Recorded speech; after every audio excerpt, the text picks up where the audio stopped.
Seguimos nuevamente con nuestro curso de Fundamentos de Electrónica, hablando en el área de los circuitos digitales. El día de hoy vamos a hablar de los sistemas posicionales con parte fraccionaria, una discusión general seguida de una definición formal. Hablaremos sobre los métodos de conversión y de unos teoremas que son de utilidad para nosotros. Empecemos con la discusión general. Sabemos por matemáticas que hay números enteros, números racionales y números irracionales. Los números racionales son los que se pueden expresar como el cociente de dos enteros, y en base 10, por ejemplo, hay notación especial que hemos utilizado, 6.895, viene siendo como 6 más 8 décimos más 9 centésimos más 5 milésimos. Esta notación decimal con punto es un caso especial para los números racionales, que podríamos haber dicho 6.895 es igual a 6.895 dividido entre 1000. Los números irracionales, los números racionales se pueden expresar en forma de decimal y un punto, donde la parte fraccionaria es o finito o periódica infinita. Eso lo hacemos precisamente haciendo la división 58 entre 31, etc. Los irracionales, por otro lado, se pueden aproximar con cualquier grado de error mediante una expresión decimal con punto. Eso considerar nosotros que en los sistemas digitales vamos a llamar en general número real a un número decimal con punto. 13.802, 5.957 son números reales. 3 un entero. 3.0, aunque tiene el mismo valor que 3, es sin embargo un número real. Esto es importante en programación y en otras aplicaciones digitales. Los teoremas y propiedades que se tienen en los números son independientes de la base en que estén. Nos lleva entonces a considerar una definición formal de los sistemas posicionales con parte fraccionaria. Tenemos R dígitos, del 0 al R-1. Cada dígito es un símbolo y cuando es necesario tenemos A, B, C, etc. Todo número lo vamos a expresar como una secuencia de esos dígitos e incluye, cuando sea necesario, un punto decimal o punto fraccionario. A la izquierda de ese punto decimal se encuentra la parte entera. Tenemos aquí la parte entera, y a la derecha de ese punto decimal se encuentra la parte fraccionaria. Cuando es necesario, utilizamos un suscrito, y la notación representa en sí a una serie de potencias de la base R. Fíjense que la parte entera es exactamente igual a la que teníamos cuando hablamos solamente de la posición entera con enteros, y lo que hacemos ahora es agregarle los exponentes negativos que corresponden a una división. Por ejemplo, en base 8, 345.67Q es 3 por 8 al cuadrado, más 4 por 8 más 5 por 8 a la 0, más 6 por 8 a la menos 1, que es dividir entre 8, más 7 por 8 a la menos 2, que es dividir entre 8 a la 2, y eso en decimal es equivalente a 229.859375.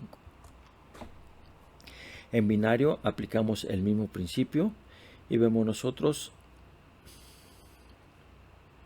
que el resultado es 11.625 para este ejemplo. Las conversiones. Vamos a hablar entonces de los principios generales de conversión. Para convertir un número de base R a base 10 utilizamos simplemente la expansión de potencias, que es precisamente la definición de la notación.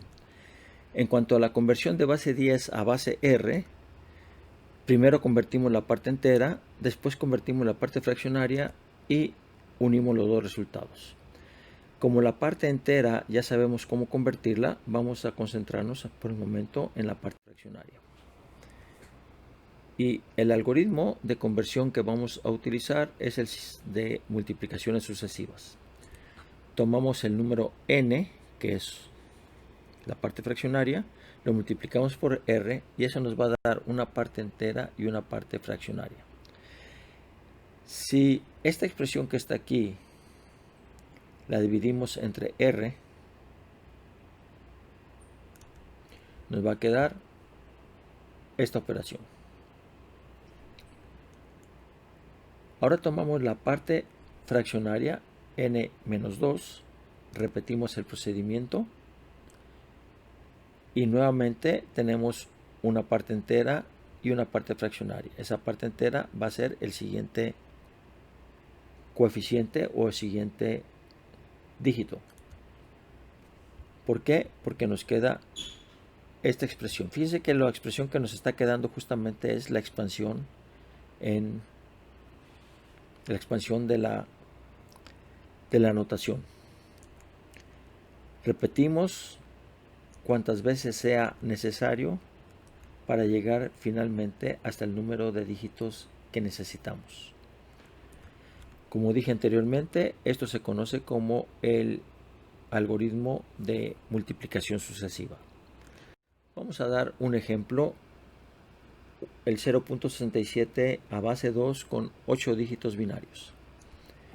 Multiplicamos por 2 y nos queda 1.34, lo que nos da entonces el primer coeficiente o el primer dígito más significativo en la posición -1.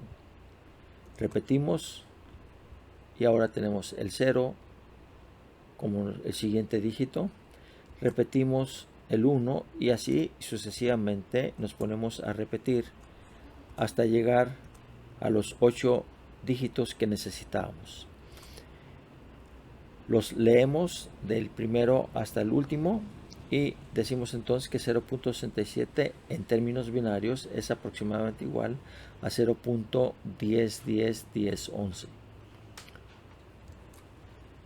Les recuerdo que lo que obtuvimos aquí se puede expresar en forma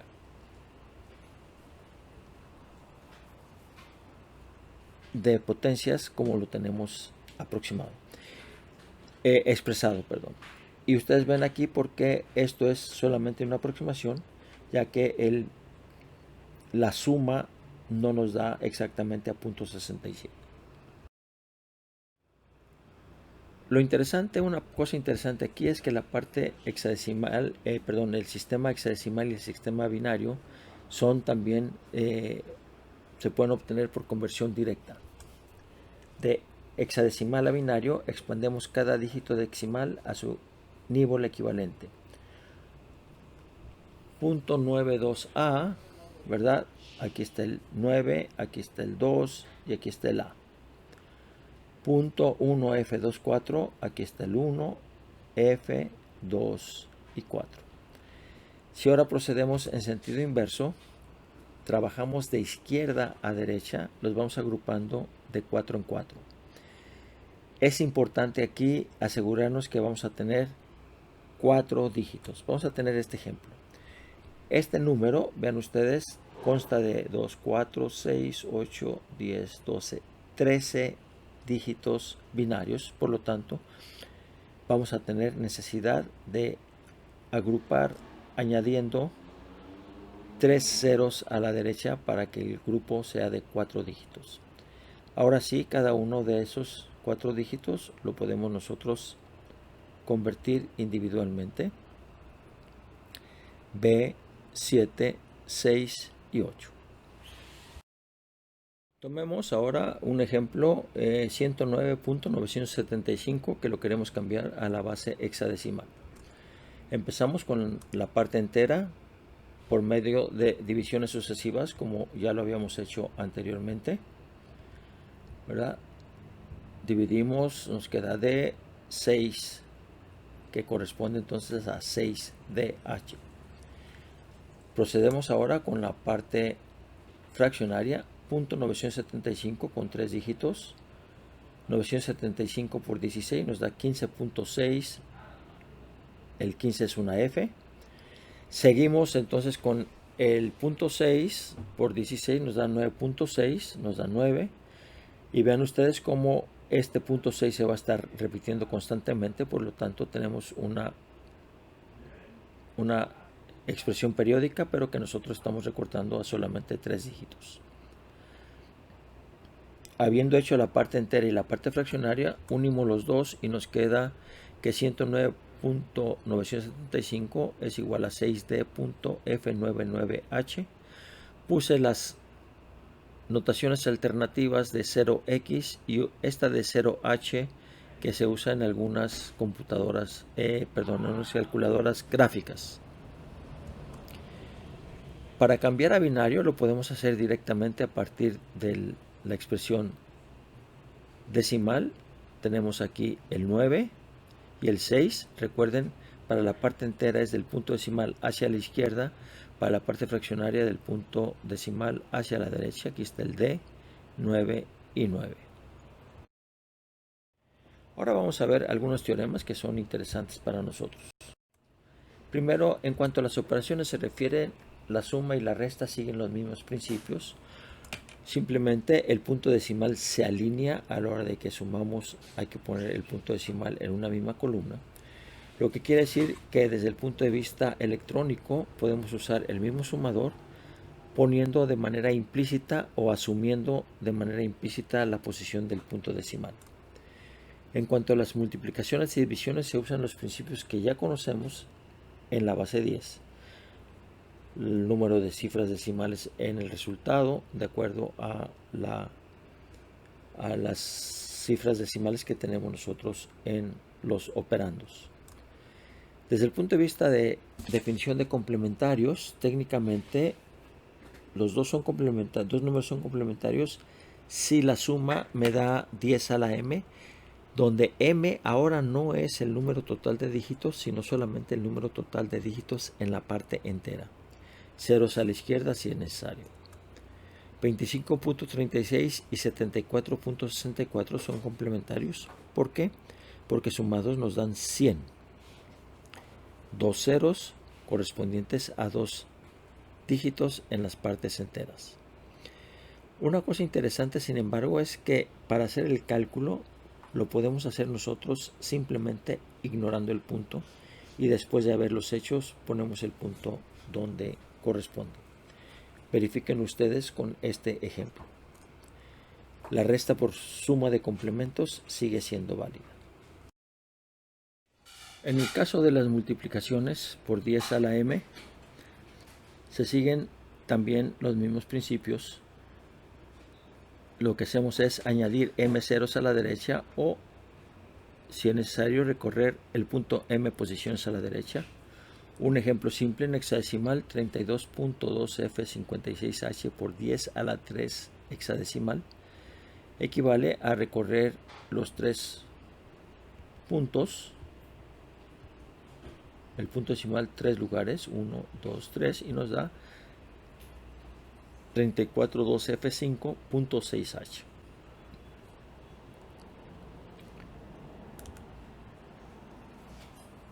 Interesante para nosotros, como veremos más adelante, es que esta conversión a base 10 se mantiene si se multiplica por r a la m. Como ejemplo vamos a tomar este número 1101.101 en binario. Ustedes pueden verificar que es equivalente a 13.625. Si lo multiplicamos por 10 a la 3 en binario, recorremos el punto decimal 3 lugares a la derecha y nos queda un entero. Y en el término decimal, en términos decimales, eso equivale a multiplicar por 2 a la 3, que sería equivalente entonces el resultado a 93. Les recuerdo que estamos usando notación mixta por comodidad. A la hora de poner 10 a la 3, en lugar de poner 10 elevado a la 1. En el caso de las divisiones entre 10 a la m, otra vez, si dividimos, vamos a quitar m ceros de la derecha o recorremos el punto m posiciones a la izquierda. Aquí tenemos este hexadecimal, lo dividimos entre 10 a la 3h y vemos nosotros como el punto decimal se recorrió 3 posiciones. Nuevamente, las equivalencias en conversión a base 10 se mantienen si se divide por r a la m. Ejemplo, tomamos el mismo ejemplo de hace rato, 13.625. cuando dividimos entre 10 a la 3 binario, nos da este resultado que se obtiene al recorrer el punto decimal 3 lugares a la izquierda. Y en la conversión decimal, eso equivale a dividir entre 2 a la 3, que es 8, y nos queda 1.703.125 millonésimas. 703.125 millonésimas. En resumen, lo siguiente. Se introdujo el concepto de posicional base R, incluyendo partes fraccionarias. Hablamos de las conversiones entre los sistemas base R y base 10, y en base hexadecimal y binaria, relación entre dígitos sin íngulos. Las multiplicaciones y divisiones por 10 a la m se realizan igual que en el sistema decimal, y las operaciones también mantienen sus mismas propiedades.